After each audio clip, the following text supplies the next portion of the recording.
All right, it's NT loop mini arm walkout. Let me show you how it's done, then we'll talk about a few details on how to do it. This is what it looks like.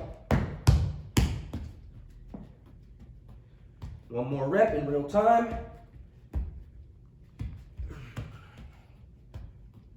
All right, now first, this exercise is hard enough in and of itself without the addition of the mini loop. Let's talk about what the mini loop does for you. It just brings in a little extra shoulder work because I'm pulling the mini loop apart. So I'm getting a little bit more of that rear delt, posterior shoulder cuff aspect of it. Now, the rest, by the way, if this is too much for you, you can do this without the NT loop mini. First off, let's talk about what's happening at the hips. You know how you do a kneeling push-up and you keep your body straight, you don't want to shoot your hips back? Same thing here. So one of the big mistakes is people do a good job of keeping the hips down here, but then what they do to come back is they shoot their hips back as they come back. Don't do that. Keep your hips in a straight line with your body the entire time, and especially as you come back. See that? Number two, your hands only come back to where your wrists are underneath your shoulders or underneath your nose or eye line. Obviously, I'm not letting my head sag, not letting my hips sag.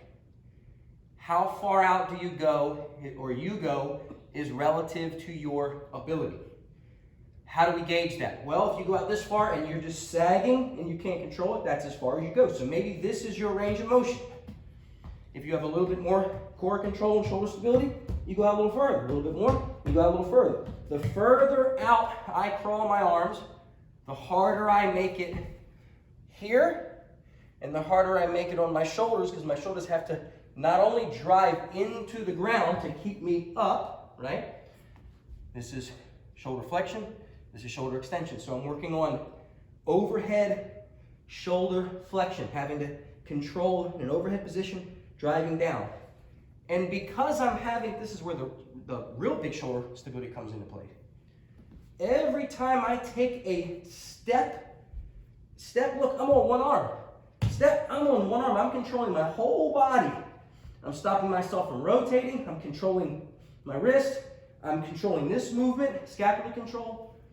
So each time you shift, you do that step. This is why we're doing this with a step and not an ab roller. It's a different exercise. The ab roller gets as much ab as this. Maybe it could be argued a little more, a little less. Different video for a different day. But it's significant. But because you're stepping with your arms, you really bring in much more demand for your shoulders, and I just showed you why.